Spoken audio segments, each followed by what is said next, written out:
Class 11 mathematics paper session 2023-2024 Chandigarh education department की तरफ से मैथमेटिक्स का जो एग्ज़ाम था वो सभी गवर्नमेंट स्कूल्स के लिए सेम था। आइए देखते हैं कि ये क्वेश्चन पेपर कैसा रहा और इसके क्या क्या पॉसिबल आंसर्स हो सकते हैं। तो पूरा क्वेश्चन पेपर मैं देख चुका हूँ और पूरा क्वेश्चन पेपर देखने के बाद इतना ज़रूर कह सकते हैं कि क्वेश्चन पेपर ईजी नहीं था। एवरेज कह सकते हैं इसे, या थोड़ा कह सकते हैं कि 60 या 70% जितना लेवल था इसका। चलिए बात करते हैं। 60-70% मतलब मीडियम से थोड़ा सा ऊपर। क्वेश्चन नंबर 1 था कि ए जो है सबसेट है बी का, तो आपको बताना था कि इसमें से कौन सा ट्रू होगा। देखिए ए अगर सबसेट है बी का तो इसका मतलब क्या है, ये मान लीजिए बी है, ये आपके पास वेन डायग्राम से मैं समझा रहा हूँ। यूनिवर्सल सेट में ये है बी, और अगर ए इसका सबसेट है तो इसका मतलब ये हुआ ए या तो बी के अंदर आएगा या पूरा का पूरा बी हो सकता है ना, डिपेंड करता है कि सारे एलिमेंट्स इसके आ रहे हैं कि नहीं आ रहे हैं। जो ग्रीन मैंने बनाए हैं ये सारे ए हैं, ये बी के अंदर रहेंगे या बी के इक्वल हो सकते हैं, इससे बाहर तो नहीं जाएंगे क्योंकि ए जो है वो सबसेट है बी का। अब देखिए बी का कॉम्प्लीमेंट कीजिए, तो बी का कॉम्प्लीमेंट क्या बनेगा, मैं उसको अलग से ड्रॉ कर देता हूँ।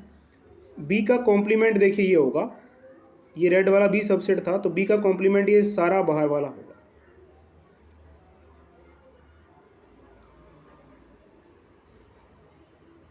ये जो मैंने अभी शेड किया है ये सारा बी का कॉम्प्लीमेंट है, ठीक है। अब ए जो है वो ग्रीन वाला है। अब सोचिए ए का सप्लीमेंट सॉरी ए का कॉम्प्लीमेंट क्या होगा, तो ए का जो कॉम्प्लीमेंट होगा, अगर ग्रीन पूरा का पूरा ये रेड वाला है, देखिए ये सारा पोर्शन है, तो फिर जो ए का कॉम्प्लीमेंट है वो भी यही हो जाएगा जो मैंने यहाँ पे रेड वाला शेड किया है। लेकिन सोचिए अगर ए छोटे वाला सर्कल हुआ,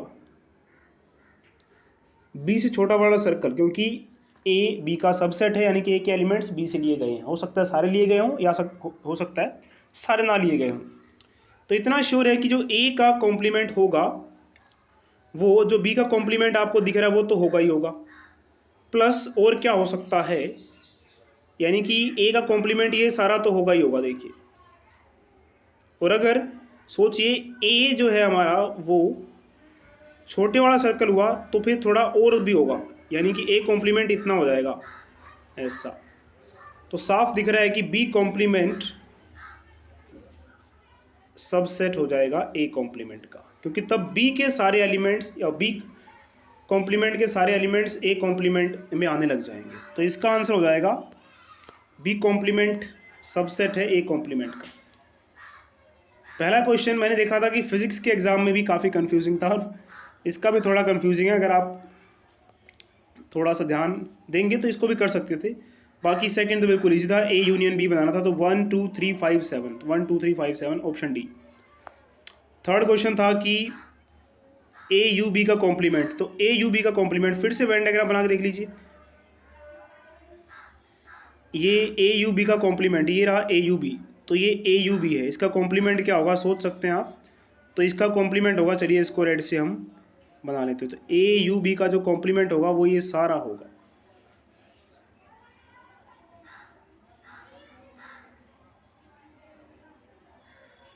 यानी कि जो कॉमन है ए और बी में उनको छोड़ के सारा का सारा होगा, ये सारा ए यू बी कॉम्प्लीमेंट होने वाला है।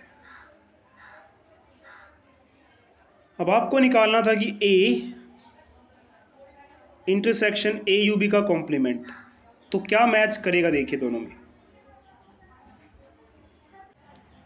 तो इसमें देखिए ए इंटरसेक्शन बी का कॉम्प्लीमेंट क्या आया था हमारा, ये जो है ये कॉमन है ए और बी में, तो ये सारा का सारा ए यू बी का कॉम्प्लीमेंट है। अब ए और बी हमें निकालना है, ए इंटरसेक्शन बी का कॉम्प्लीमेंट। ए कौन सा, देखिए ए ये वाला है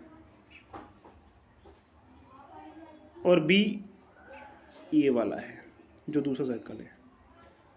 तो जो भी आपको रेड में शेडिंग मिल रही है, दिख रही है, वो सारा है ए इंटरसेक्शन बी का कॉम्प्लीमेंट।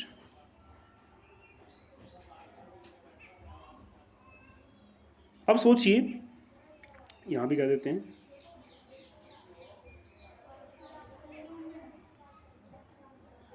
अब आपको निकालना क्या है?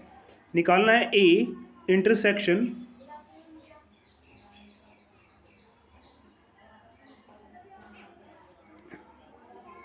तो ए में और इसमें क्या कॉमन आ रहा है? देखिए ये वाला पोर्शन कॉमन आ रहा है,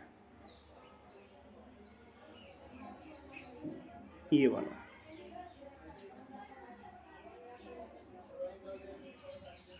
तो ये वैल्यू क्या है? जो येलो वाली मैंने यहाँ शेडिंग करी है वो है।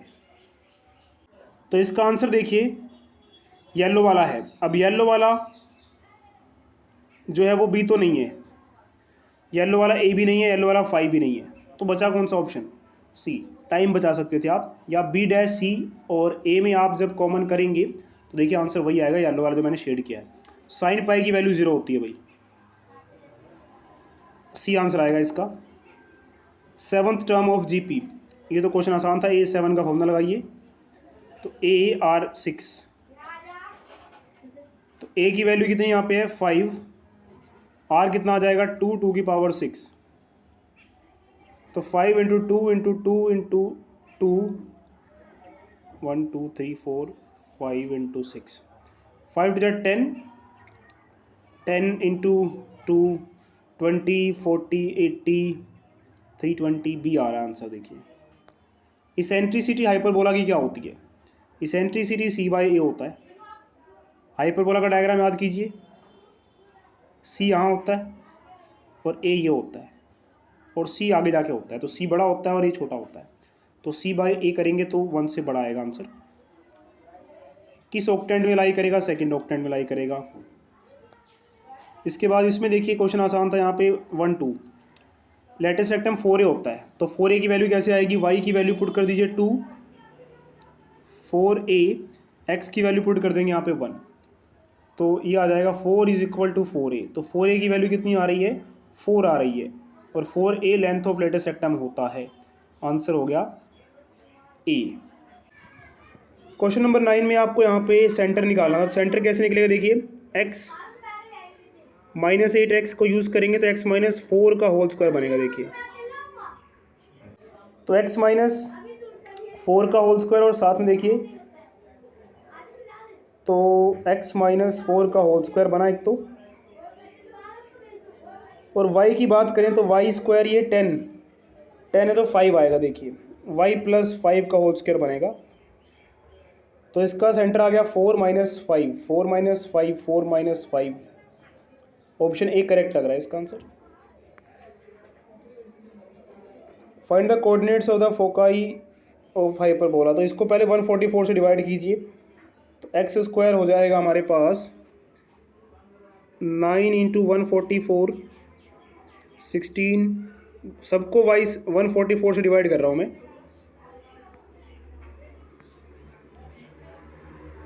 तो कटिंग कर देंगे इसकी हम, 9 हो जाए 9,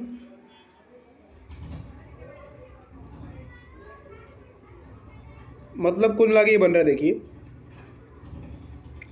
x square by 16 minus Y square by 9 is equal to 1 बन रहा है। तो पहले 144 से सबको डिवाइड कर लेंगे आप, तो ये आ गया आपके पास ए स्क्वायर की वैल्यू, ए स्क्वायर आपके पास 9 है, बी स्क्वायर की वैल्यू आ गई आपके पास, सॉरी ए स्क्वायर 16 है, तो ए स्क्वायर की वैल्यू है 16, बी स्क्वायर की वैल्यू है 9, प्लस करके हमारे पास आ जाता है सी स्क्वायर, तो सी स्क्वायर इज इक्वल टू ए का स्क्वायर प्लस बी का स्क्वायर, ये आपका ए स्क्वायर है, और नीचे वाला जो ये है ये बी स्क्वायर है।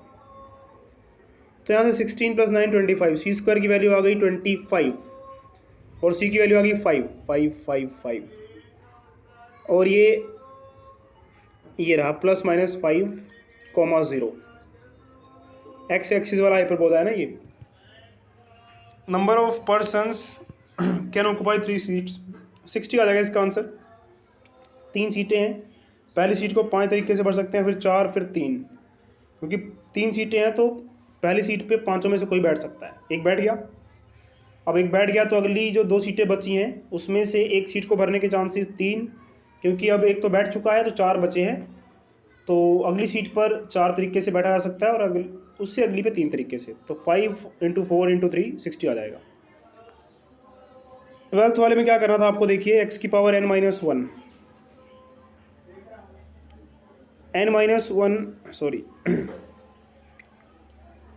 x की पावर n - 1 था हमारे पास और x की पावर m - 1 था। चलिए, तो इसमें क्या किया गया है, इसमें आपको क्या करना पड़ेगा, x की पावर -1 से मल्टीप्लाई और -1 से डिवाइड। सेम यहाँ पर भी x की पावर m - 1 था, तो x - 1 से मैंने डिवाइड भी कर दिया और यहाँ पे मल्टीप्लाई भी कर दिया, ऐसे।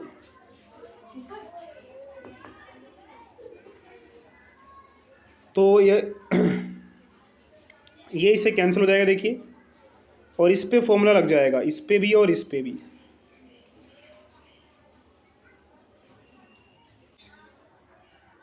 तो फाइनली हमारे पास बचा x की पावर n - 1 अपॉन x - 1 और नीचे x की पावर m - 1 अपॉन x। तो इसका फॉर्मूला अप्लाई कीजिए, n a की पावर n - 1 और इस पे फॉर्मूला अप्लाई कीजिए m 1 की पावर m - 1। आंसर आ जाएगा n upon m। n upon m option A लग रहा है देखिए। और ये कौन सा फॉर्मूला मैंने अप्लाई किया यहाँ पे, x की पावर n माइनस a की power n upon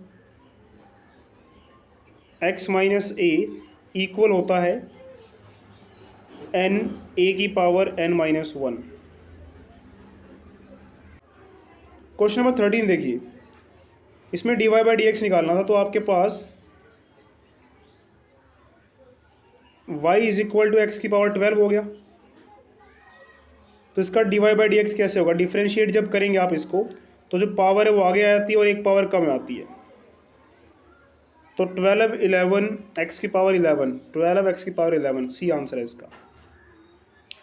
14th question देखिए सीधा बिल्कुल, -∞ से लेके 5 तक और 5 को छोड़ के ऑप्शन ही आ जाएगा इसका आंसर।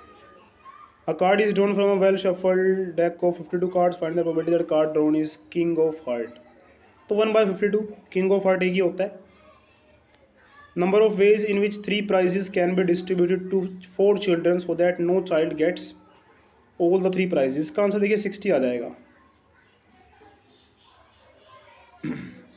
अब ये कैसे सोल्व हुआ देखिए, इसको सोल्व करने के बहुत सारे तरीके हैं। पहले 4 बच्चे हैं, 3 प्राइजेज हैं, तो पहला मान लेते हैं कि हम टोटल तरीके क्या हो सकते हैं प्राइजेस को डिस्ट्रीब्यूट करने के। तो पहला प्राइज़ किसी भी चारों में से किसी बच्चों को दे सकते हैं, 4 तरीके। दूसरा प्राइज़ भी हम किसी भी चारों में से किसी एक को दे सकते हैं, फिर 4 तरीके।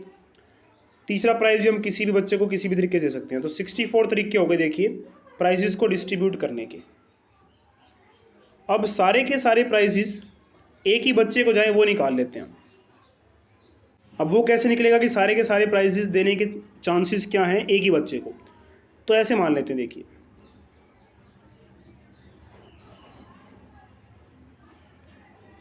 ये 4 बच्चे हैं, ये रहे 3 प्राइजेस, एक ही बच्चे को देने हैं। तो कुल मिला के बात यही हुई ना, 4C1, इन 4 बच्चे में से एक बच्चा हमें चुनना है और उस बच्चे को ये तीनों प्राइजेस हमें दे देने हैं। तो तीनों प्राइजेस एक ही बच्चे को जाए उसके चांसेस क्या हैं, 4C1। 4C1 कितना आएगा हमारे पास, 4 आएगा, और टोटल चांसेस कितने थे, 64। और सारे प्राइजेस एक ही बच्चे को जाए उसके चांसेस कितने हैं, 4। तो माइनस करने के बाद क्या आएगा कि वो चांसेस या वो तरीके जिसमें एक ही बच्चे को सारे प्राइजेस नहीं मिलेंगे, तो सी आंसर आ जाएगा इसका। तो ये ग्राफ कौन सा, y = x आइडेंटिटी फंक्शन है ये, तो सी आंसर है इसका। और इसमें f+g तो लिखा था, x का नामो निशान नहीं है, तो मुझे लगता है f+g सिंपली यहाँ प्लस कर देंगे तो x 2x + x 3x, ये बी आंसर आ जाएगा इसका। बात करते हैं क्वेश्चन नंबर 19 की। क्वेश्चन नंबर 19 में देखिए, cos a cos b + sin a sin b, ये फॉर्मूला है cos a - b का, यानी कि 80 - 20, ये बनेगा cos 60। cos 60 होता है 1/2। असर्शन बिल्कुल ठीक है। बट ये फॉर्मूला देखिए कोस ए माइनस बी का बनना चाहिए, यहाँ पे जो दिया हुआ है कोस ए प्लस बी का फॉर्मूला है। असर्शन भी ठीक है, रीज़न भी ठीक है, पर रीज़न असर्शन को एक्सप्लेन नहीं कर रहा है। अगर यहाँ कोस ए माइनस बी का फॉर्मूला होता जो कि ऊपर लग रहा है, फिर तो आंसर ए आ जाता। तो इसका आंसर आ जाएगा बी। असर्शन भी ठीक है, रीज़न भी ठीक है, लेकिन रीज़न करेक्ट एक्सप्लेनेशन नहीं है असर्शन का। उसके बाद 20वें का आंसर ठीक है कि अगर यहाँ पावर 10 है तो टोटल टर्म्स जो बनेंगी वो कितनी बनेंगी, 10 + 1 बनेंगी, एक ज़्यादा बनती है। और number of terms in the expansion of this, reason भी ठीक है। तो इसका करेक्ट आंसर आ जाएगा ए। रीज़न भी ठीक है, असर्शन भी ठीक है, और रीज़न असर्शन का एक्सप्लेनेशन है। क्वेश्चन नंबर 21 में आपको वेन डायग्राम बनाना था। तो इसका वेन डायग्राम देखिए कुछ ऐसे बनाना था आपको। यूनिवर्सल सेट कहा था कि जो मैथमेटिक्स के स्टूडेंट्स हैं, ये एम है मैथमेटिक्स वालों का सेट, कि जितने मैथमेटिक्स वाले हैं वो इंग्लिश पढ़ते हैं। और इंग्लिश वालों का देखिए वेन डायग्राम, अरे जो सेट है कुछ ऐसे बना देते हैं आप। और ये जो है बाहर वाला सर्कल, ये इंग्लिश है। तो इस तरह से जो मैथमेटिक्स वाले हैं जितने भी, वो इंग्लिश तो पढ़ते ही हैं, साफ नज़र आ रहा है ये रहे। लेकिन ये जो बाहर वाला ये आपको पोर्शन नज़र आ रहा है, ये इंग्लिश वाले हैं सिर्फ, इसमें मैथमेटिक्स वाले नहीं आएंगे। और ऐसे कहा था who study English do not study mathematics वाले भी कुछ ऐसे हैं। तो इस तरह से आपको इसको शो करना था।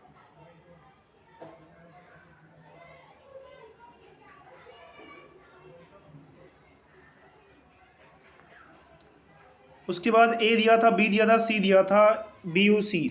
तो ये तो खैर इजी क्वेश्चन था, आप कर लेते इसको।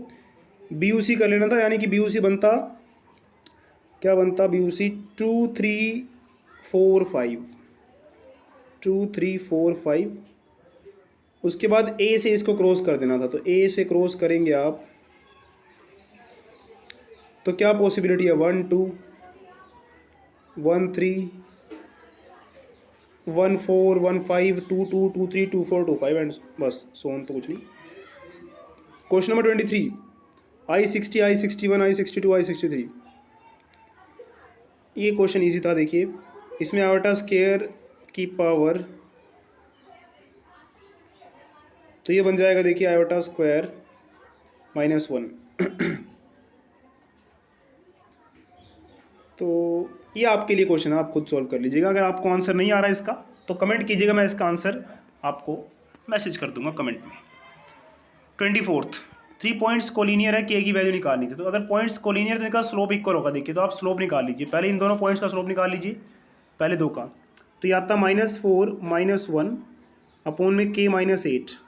अब अगले दो का स्लोप निकाल लीजिए, या एक काम करते हैं, अगले दो का क्या, फर्स्ट और लास्ट का निकाल लेते हैं। तो -5 -1 और 2 -8, ठीक है। y2 - y1 upon x2 - x1 slope का फॉर्मूला। तो ये बन जाएगा -5 upon k -8 is equal to -6 upon में -6। तो ये आ गया -5 इज इक्वल टू k -8। के 3 के आस 3 आ जा रहा है देखिए। तो इस तरह से इसका आंसर आया था। इसमें शो करना था कि लाइन जॉइनिंग ये पैरेलल है दोनों, तो बस स्लोप निकाल दीजिए। इसका स्लोप निकालिए, y2 - y1, तो 1 -3। ये पहले वाला x1 y1 है और दूसरे वाला x2 y2 है, ठीक है। तो y1 - y2 कर दिया मैंने, और x2 - x1 कर दीजिए, तो -5 -2। तो इसका स्लोप आ जा रहा है देखिए 4/-7। इसका स्लोप निकाल दीजिए 3 -1 0 -7 4/-7। जी हाँ, इक्वल आ रहा है। तो इस तरह से पैरेलल हो जाएंगे, दोनों का स्लोप निकाल देंगे आप यहाँ से, और यहाँ से इक्वल आ जाएगा। ए और बी कहता है कि ये रहे ये रहे ये रहे। ये तो बिल्कुल आसान था क्वेश्चन, देखिए डायरेक्टली फॉर्मूला बेस्ड था। तो probability of A intersection B is equal to P A plus P B minus P A union B. बस यहाँ वैल्यूज़ भरनी थी, सारी वैल्यूज़ आपको गिवन थी, आंसर आ जाता बहुत आसानी से। उसके बाद 2 dice are tossed together, find the probability of getting a doublet और अ टोटल ऑफ 6। तो डबलेट देखिए कब आएगा, 1 1 2 2 3 3 4 4 5 5 6 6 6 बार ये हो गया। और टोटल ऑफ 6 कैसे आ सकता है, 2 4 4 2 1 5 5 1। तो टोटल मेरे ख्याल से 10 हो गए। तो 10 डबलेट प्लस डबलेट और टोटल ऑफ 6 आने के चांसेस हो गए 10 और total chances 36। Find the domain, इसमें डोमेन निकालना था। x² - 5x + 4 को आप पहले रेशनलाइज कर, अरे यार फैक्टराइज कर लेंगे। तो फैक्टराइज कुछ ऐसे हो जाएगा देखिए, और x-4 - 1 x-4, तो x-1 और x-4 फैक्टर्स बन रहे हैं, यानी कि नीचे वाली वैल्यू 0 कब हो सकती है, तो x की वैल्यू 1 पे और x की वैल्यू 4 पे। तो इसका डोमेन आ जाएगा, सारे रियल नंबर्स हम पुट कर सकते हैं -1 और 4, 1 और 4 को छोड़कर, क्योंकि 1 और 4 आप पुट करेंगे तो नीचे वाली वैल्यू 0 बन जाएगी और नीचे वाली वैल्यू 0 नहीं बननी चाहिए। तो x² - 5x + 4 जो नीचे आपको गिवन था, ये 0 कब बन रहा है, ये 0 बन रहा है 1 और 4 पे, इसलिए हम डोमेन में 1 और 4 पुट कर सकते हैं, रियल नंबर्स पुट कर सकते हैं सारे के सारे सिवाय 1 और 4 के। ये आप खुद सॉल्व कर लेंगे आसानी से, मल्टीप्लिकेटिव इन्वर्स भी आप कर लेंगे। और ये भी प्रूव करने का देखिए मिसलेनियस में क्वेश्चन है, आसानी से इसको प्रूव कर सकते हैं आप। इसको बस कुछ खास नहीं करना, इसको पहले आप रेशनलाइज कर लेते। खैर ये आपके हवाले, आप कर लेंगे इसको। ए दिया है 7th टर्म इतनी है, S7 भी निकाल लेंगे आप। तो ए और 7th टर्म दे रखा है, यहाँ से पहले आर निकाल लेंगे। तो S 7th टर्म मतलब A7 गिवन है आपको, तो A7 होता है AR6। ए की वैल्यू 7 to 9 है, रुकिए 7th टर्म 64 है, ए की वैल्यू 7 to 9 है, यहाँ से आर की power 6, 64 divide by 7 to 9 is equal to R की पावर 6। तो 64/7 to 9 is equal to R की पावर 6। ये मुझे लगता है 2 की पावर 6 है, और ये फिर 3 की पावर 6 हो जाएगा। तुक्का मार रहा हूँ मैं, एक बार चेक कर लीजिएगा। तो 2/3 की पावर 6, इधर आर की पावर 6 है, तो साफ दिख रहा है कि आर कितना हो गया 2/3, क्योंकि आप पावर सेम है तो बेस सेम होंगे, मतलब 2/3 इज इक्वल टू आर। तो आर आ गया आपके पास, ए दे रखा है, 7 निकाल लेंगे यहाँ से। 29th क्वेश्चन कर लेंगे बहुत आसानी से आप। और ये वाला क्वेश्चन देखिए, साइन 6x से मल्टीप्लाई 6x से डिवाइड, उसके बाद साइन 3x था नीचे, 3x से डिवाइड और 3x से मल्टीप्लाई, ये पूरा 1 बन जाएगा, ये पूरा 1 बन जाएगा। लिमिट लगाने के बाद x से x कैंसिल, 3 1 जा 3, 3 2 जा 6, 2 आंसर आ जाएगा finally. Derivative of sine x cos 2x, इसको आप इजीली कर सकते थे, थोड़ा और छोटा करके देखिए। साइन x और कोस x को पहले 2 से मल्टीप्लाई और 2 से डिवाइड कर दीजिए, ये बन गया 2 साइन x कोस x साइन 2x/2। अब इसका डेरिवेटिव कर दीजिए। इसका जब आप डेरिवेटिव करेंगे साइन 2x का, तो आंसर आएगा देखिए कोस 2x, और 2x का डेरिवेटिव करेंगे साथ में तो 2 भी आ जाएगा। फाइनल आंसर कोस 2x आ जाएगा। बाकी आप चाहें तो जैसे भी कर सकते थे, आंसर फाइनल ये आता है। कोस x को फर्स्ट प्रिंसिपल से डेरिवेटिव करना था, ये तो खैर आप कर लेंगे, आपके बुक में भी है। और क्वेश्चन नंबर 32 आपका थर्ड चैप्टर में 3.3 एक्सरसाइज, और 3.3 एक्सरसाइज में आई थिंक क्वेश्चन नंबर 13 या 14 क्वेश्चन के बाद ऐसा क्वेश्चन है। यहाँ cos x plus cos y का फॉर्मूला, नीचे sine x minus sine y का फॉर्मूला लगाएंगे, सीधा आंसर आ जाता है इसमें। और क्वेश्चन नंबर 32 भी आप आसानी से कर सकते हैं। इसमें आप क्या कर सकते थे, पहले इसको स्क्वायर ही ओपन कर देते। देखिए cos square x plus cos square y plus 2xy, यहाँ पे sine square x plus sine square y minus 2xy। तो cos square x plus sine square x 1 बन जाता, cos square y plus sine square y 1 बन जाता, 2 cos x cos y minus 2 sine x sine y। आगे क्या करते, आगे तो कुछ बन नहीं रहा, 2 बन जाएगा, ये 2 कॉमन निकाल लिया जाएगा। उसके बाद क्या किया जाएगा, यहाँ एक और तरीका है, cos x plus cos y का फॉर्मूला यहाँ पे लगाएंगे, यहाँ sine x minus sine y का फॉर्मूला लगाएंगे। जी हाँ, फिर कुछ कॉमन ले लिया जाएगा, उससे क्वेश्चन इजीली हो जाएगा। तो इसमें आप cos x plus cos y का पहले फॉर्मूला लगाएंगे और sine x minus sine y का फॉर्मूला लगाएंगे। उसमें देखिए 2 आएगा, 2 का स्क्वायर कर देंगे और साइन x या कोस x कॉमन आ जाएगा आराम से, तो हो जाएगा सॉल्व। ये फुट ऑफ परपेंडिकुलर निकालना था आपको। लाइन गिवन थी, ये पॉइंट था -1, 3, ये 3x -4y -16 is equal to 0। इसका फुट ऑफ परपेंडिकुलर मान लेना था कि a, b है।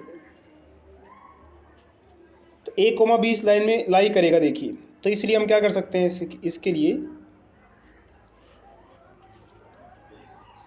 अगर a, b इस लाइन पर लाई कर रहा है तो 3a -4b -16 is equal to 0, एक इक्वेशन तो ये बन जाएगी।